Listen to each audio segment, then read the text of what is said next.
Let's go to the Shadow Resources Minister, Susan McDonald now, who joins us from Beef Week in Rocky, where everybody's been this week. Susan, this is bizarre, isn't it, that the Greens seek to demonise gas because you can't have a mainly renewables grid without lots of gas generation. Do you think that Labor have finally sort of reached an epiphany here, or are they going to have trouble in their own ranks backing gas properly?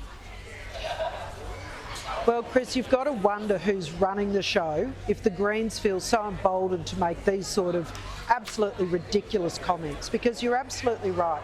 It's either peaking and firming for electricity, it's gas in manufacturing or gas in homes. For all those reasons, we need more gas, not less. That will make Australia a great place to live. It will secure Australian jobs, because manufacturing is having to make some hard decisions in this country. And after 2 years of Albanese Labor government, a tax on the gas industry, a tax on investment and gas supply, you know, the future gas strategy, we're working through the detail, but it's going to be a lot to make up for the last 2 years where they have used funding of the Environmental Defenders Office, new IR and environmental legislation, interventions into the gas market. For all these reasons, gas is really under pressure to remain seeing Australia as a great, logical place to invest. And has Labor seen the light? Well, we can only hope so, because for the last 2 years, they've been trying to keep us in the dark, Chris. They can't even fix this from Canberra, though, Susan, because even though our country's basically floating on gas, you know, we've got more gas than we could ever possibly use. We're the largest exporter, one of the largest exporters of gas. We've got state governments that are preventing people from accessing it. The Victorians won't let people access the enormous amounts of gas in Victoria. Even parts of South Australia have been blocked off from exploration. There have been people trying to get gas out of the Western Plains of New South Wales for decades, and they keep being stymied. Unless state governments allow access, then we're not going to be able to actually power ourselves.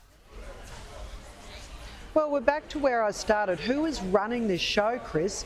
If Australians knew the choices that some of these state governments were making, and the consequence for their standard of living, the consequence for their well-paid job, the consequence for manufacturing and taxes paid in this country, they would be saying enough. And Victoria is a great example. It's a state that has not been doing the heavy lifting for a long time. They've allowed their gas supplies to decline without bringing any new gas supplies to market. And you're right, they have excess gas, both onshore and offshore. The Narrabri project in New South Wales is another example. I'm delighted to see the Northern Territory government trying to bring the Beetaloo projects online. But we need to be bringing more gas to market. Like we've seen in the US, it's driven the price of gas down, it's driven the price of electricity down, and it means that Americans are enjoying a resurgence of manufacturing, a resurgence of jobs, and a first world lifestyle.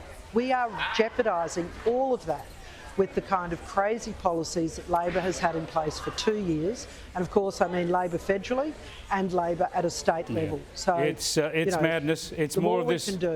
More of this national energy self-harm. It amazes me. Thanks for joining us, Susan. I appreciate it. Susan McDonald there, who's the Shadow Resources Minister. When I was a kid growing up, I remember we'd learn about those the gas wells in Bass Strait. We'd learn about the gas being discovered and pumped out of the ground at Moomba, and a pipeline being built from Moomba across the desert to Sydney, to power Sydney. We used to think, this is great. Isn't our country going places? We're developing all this technology and empowering ourselves. We were taught to be proud of it. We learned about it. We were proud of it.